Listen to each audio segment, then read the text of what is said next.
Graines de business, l'émission radio hebdomadaire sur l'entrepreneuriat à Taïwan, présentée par Valentin Floquet sur le service français de Radio Taïwan International. Retrouvez toutes les informations de l'émission sur la page Facebook dédiée du même nom, Graines de business, mais aussi sur mon compte Twitter personnel, ValFR84, dans lequel je partage également des informations plus généralistes sur Taïwan et l'Asie.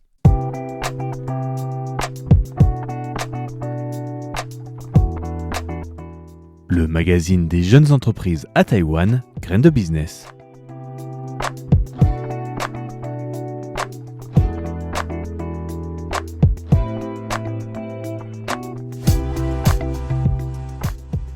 Bonjour à tous et bienvenue pour ce nouvel épisode de Graines de Business. Merci de suivre régulièrement l'émission. Cette semaine, nous revenons sur un événement dont nous avons parlé, que je vous avais un peu introduit lors d'une autre émission.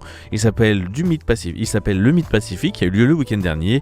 Et nous allons parler donc cette semaine un petit peu de ce qui s'est passé. Et nous reviendrons aussi un peu plus en détail à un événement qui a eu lieu pendant cet événement, qui s'appelait le Forum sur la durabilité. Et je vous en parlerai peut-être plus en détail dans cette émission cette semaine. Donc il faut savoir que le 27 septembre dernier, la deuxième édition du Mythe Pacifique Hualien Innovation et Entrepreneurship Carnival s'est officiellement ouverte.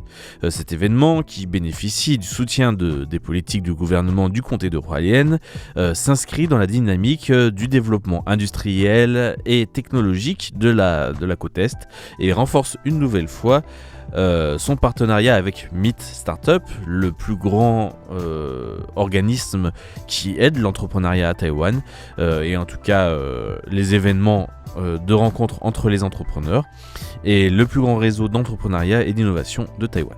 L'objectif est donc de continuer à faire rayonner l'énergie entrepreneuriale dans la région. Cette année, ce sont plus de 170 startups venues de Taïwan et de l'étranger qui se sont rassemblées pour mettre en lumière 4 grandes tendances industrielles. La qualité de vie, la durabilité, ce qu'on appelle l'ESG, le Workation, l'alliance entre travail et tourisme, et l'innovation numérique, avec 3 grands axes thématiques.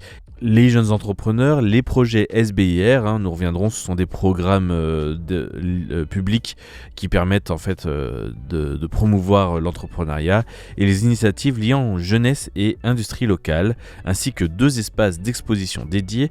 L'événement double le nombre de participants par rapport à l'année précédente, atteignant une taille qui promet beaucoup pour la suite de l'entrepreneuriat dans les années à venir sur la côte est de Taïwan. La cérémonie d'ouverture a vu la présence de personnalités telles que Xu Chunwei, magistrate du comté de Hualien, Rofei Pong, éditeur honoraire du Digital Times, Digital Times qui est vraiment une des presses, un des médias les plus influents dans tout ce qui est le monde du numérique et de la technologie, ainsi que plusieurs chefs de département et députés. Tous ont montré leur soutien au développement de l'innovation et de l'entrepreneuriat à Hualien. L'événement a également invité 20 conférenciers internationaux venant notamment du Japon et de Thaïlande pour partager leur vision des tendances entrepreneuriales dans la région. Pour la première fois, 5 réunions de mise en réseau ont été organisées, créant des opportunités de co-création entre entreprises et startups. Et Elias Ek, entrepreneur immigrant à Taïwan depuis plusieurs années, que nous avons déjà reçu plusieurs fois dans notre émission Graines de Business pour parler notamment de son livre sur l'entrepreneuriat, premier livre historique en anglais sur l'entrepreneuriat à Taïwan et peut-être même en mandarin. Je crois que même en mandarin, il n'y en avait pas eu vraiment qui résume les activités d'entrepreneuriat à Taïwan, mais aussi directeur de Inspire, une société de marketing, et aussi organisateur de la Dragon's Chamber, dont nous avons beaucoup parlé lors de l'émission déjà auparavant. Lors de cet événement, donc, Elias Ek a tenu sa première conférence dans l'est de Taïwan, soulignant ainsi l'ambition de l'événement d'ouvrir Hualien au monde et d'apporter une perspective internationale à l'écosystème local. On peut dire aussi que Elias Ek est vraiment le représentant des entrepreneurs étrangers à Taïwan depuis des années, avec plus récemment l'arrivée aussi de Andrew Clark, que nous avons vu aussi reçu dans notre émission, et la création de TIE, Taipei ou Taiwan Impact Entrepreneurs, et un genre d'association et de société d'accompagnement des entrepreneurs à Taïwan dans leur démarche. Voilà, donc ceci une fois dit, Elias Eck était donc là pour discuter de tout ça, et sa présence donc montre quand même un certain intérêt des entrepreneurs étrangers à la côte Est. C'est quand même un cadre assez paradisiaque pour travailler si vous arrivez à créer votre entreprise sur place, avec aussi un intérêt aussi pour toute question écologique. Nous l'avions dit au début du sujet, c'est vraiment quelque chose de très important pour cette partie de Taïwan, et ainsi aussi l'intérêt de ce coin-là à attirer plus d'étrangers à l'avenir. Le nombre de startups participantes a plus que doublé cette année. Xu Zhenwei, la magistrate du comté, souligne que les jeunes reviennent dans leur région pour réinventer Hualien grâce à l'innovation.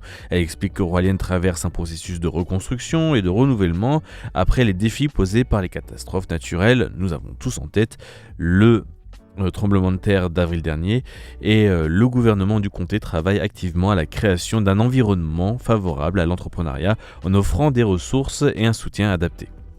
Cela va des activités de recherche pour les étudiants, passant par les projets de SBIR locaux jusqu'au Mid-Pacific Carnival qui permet à la population de Hualien de continuer à prospérer sur cette terre.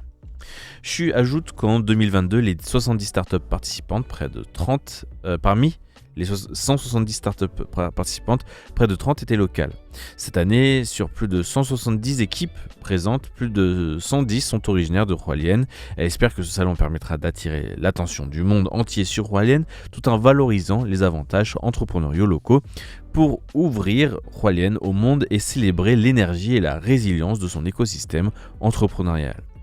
Ro Fei-pong, éditeur honoraire du Digital Times, a ajouté que Meet Startup a parcouru un long chemin en 13 ans, de Taipei à Kaohsiung cette troisième étape de Hualien qui n'a pas été choisie par hasard. Il croit fermement que même après les ravages causés par les catastrophes naturelles, l'innovation reste le moteur essentiel du développement des industries locales. L'événement permet aux jeunes entrepreneurs de se réunir, d'échanger et accueillir des intervenants de l'étranger, notamment cette année du Japon et de Thaïlande, avec l'espoir de créer des synergies nouvelles.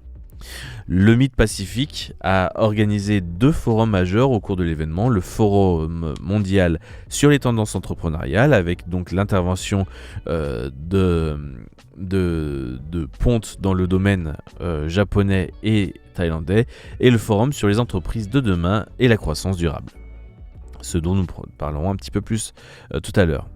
Des experts internationaux comme Li Kangyu, cofondateur de Food in Capital, et plusieurs chefs d'industrie ont participé à des discussions avec les entrepreneurs présents, encourageant une réflexion novatrice. Des sessions dédiées aux rencontres entre startups et entreprises locales ont également été organisées, facilitant ainsi des opportunités de collaboration, des transformations et l'accès aux ressources locales. Parmi les 170 startups, ou en tout cas équipes présentes, un équilibre entre équipes locales et internationales se dessine. Cela témoigne de la vitalité de l'entrepreneuriat à Taïwan, avec des acteurs extérieurs qui apportent des solutions pour revitaliser les industries traditionnelles locales. L'événement met également en avant l'industrie culturelle en rassemblant 50 équipes autour de la gastronomie et de l'artisanat. Des plats salés et sucrés élaborés à partir de produits locaux aux objets d'artisanat, ces équipes illustrent la richesse culturelle de Hualien, avec notamment un nouvel espace consacré aux plantes. Il faut savoir aussi donc que Hualien, outre la façade est, les intempéries et toutes les startups liées un petit peu au climat, il y a aussi bien sûr toute la culture autochtone à développer et remettre peut-être les autochtones au centre des questions environnementales et de développement de la région permettront peut-être encore plus de possibilités dans l'avenir. Cette deuxième édition du Mid-Pacific démontre aussi une nouvelle fois la réussite d'une collaboration entre le gouvernement de Hualien et Mid Startup. Elle met en lumière les tendances industrielles locales, l'énergie entrepreneuriale des jeunes et la durabilité, tout en montrant comment Hualien s'ouvre au monde et témoigne de son dynamisme et de sa résilience. Par ailleurs, durant cet événement, un forum sur la durabilité a été organisé, comme nous venons de le dire. Une question très importante, voire vitale pour la côte, qui est confrontée directement aux influences du réchauffement climatique et de la surpollution des eaux. La question a été soulevée, que ferait Royalen sans le parc national de Taroko? Une question qui n'est pas sans rappeler l'état actuel du parc, qui a été très fortement endommagé et peut-être un peu défiguré par le tremblement de terre très important du mois d'avril dernier. Et donc l'idée est d'explorer comment, à l'image du Japon et de ses ressources montagnardes, Royalen pourrait tirer parti de ses ressources maritimes pour favoriser un développement durable. Kohei Izutsu, directeur de l'entreprise de conseil en énergie Sonraku, a partagé des exemples de villes japonaises qui ont su utiliser leurs forêts pour créer des communautés durables, suggérant que Royalen pourrait faire de même avec ses ressources maritimes. Chen Meiling, président de la Fondation du renouveau local de Taïwan, originaire de Royalen, a évoqué une inquiétude fréquemment exprimée cette année. Que faire si Royalen perd son attrait naturel et donc son attrait touristique? Elle rappelle que beaucoup s'inquiètent peut-être trop même et que la clé réside dans une nouvelle approche intégrant la technologie et l'environnement naturel. Elle explique que l'événement cherche justement à apporter des réponses à cette question, que faire si Royalen perd ses gorges de Taroko, en s'inspirant des exemples notamment du Japon. Izutsu a partagé les initiatives menées dans les villages de Nishi-Awakura, dans la préfecture d'Okayama et de Hatsuma à Hokkaido, où l'exploitation durable des forêts a permis de revitaliser les économies locales. Ces localités, confrontées au déclin de l'industrie forestière, ont décidé de valoriser les sous-produits du bois et de gérer leurs forêts de manière durable, créant ainsi une nouvelle économie autosuffisante. Ils ont également développé des projets de biomasse énergétique et même des services touristiques autour des forêts, redynamisant ainsi la région. Izutsu souligne que son travail d'origine, celui de consultant en énergie, ne l'avait pas préparé à comprendre les besoins des communautés locales. C'est en participant à ces projets qu'il a réalisé l'importance de partir de l'énergie pour bâtir des communautés. Nishi-Awakura, par exemple, est couvert à 95% de forêt. En tirant parti des ressources en eau et en bois, le village a pu développer une économie locale résiliente, offrant même des services comme des auberges thermales alimentées par l'énergie renouvelable issue du bois. À Hatsuma, le problème était différent. Les infrastructures de base faisaient défaut, avec un manque de magasins et de services dans un rayon de 10 km. Izutsu et son équipe ont donc collaboré avec des chaînes de supermarchés et des services locaux pour implanter des magasins fonctionnant grâce à l'énergie locale issue de la biomasse.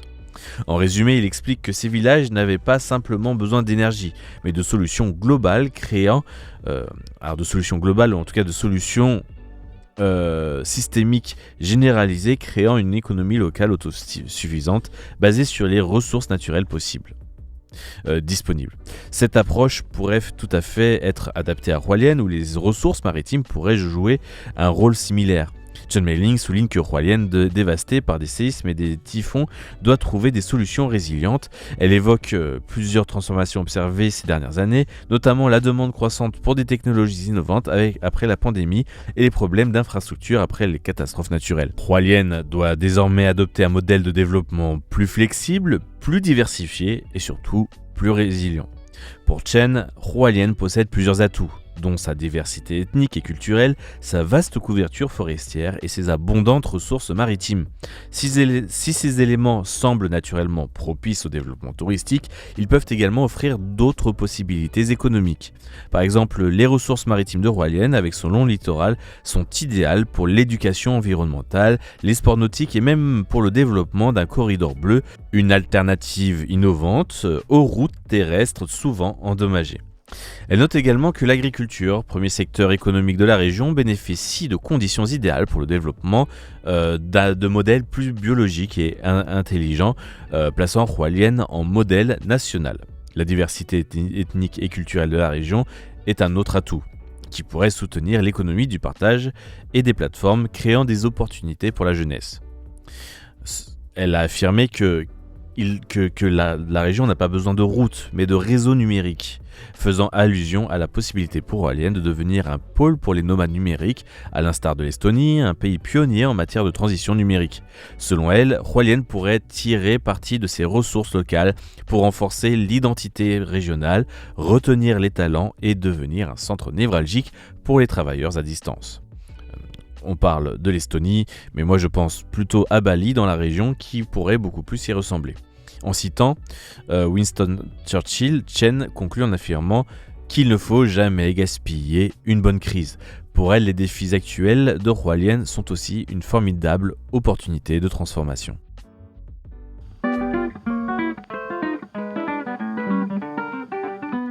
Voilà pour ce Beat Pacifique de cette semaine. La semaine prochaine, nous ferons peut-être un nouveau dossier ou peut-être qu'une émission spéciale est en préparation. Cela va dépendre de la capacité en fait à faire les traductions et à avoir les traductions faites, parce que j'ai fait une interview d'un pilote taïwanais qui a conduit la première voiture électrique de compétition made in Taiwan. Et donc peut-être que vous aurez un sujet spécial là-dessus. Donc restez à l'écoute de Radio Taïwan International. C'était Valentin Floquet pour Graines de Business et à bientôt.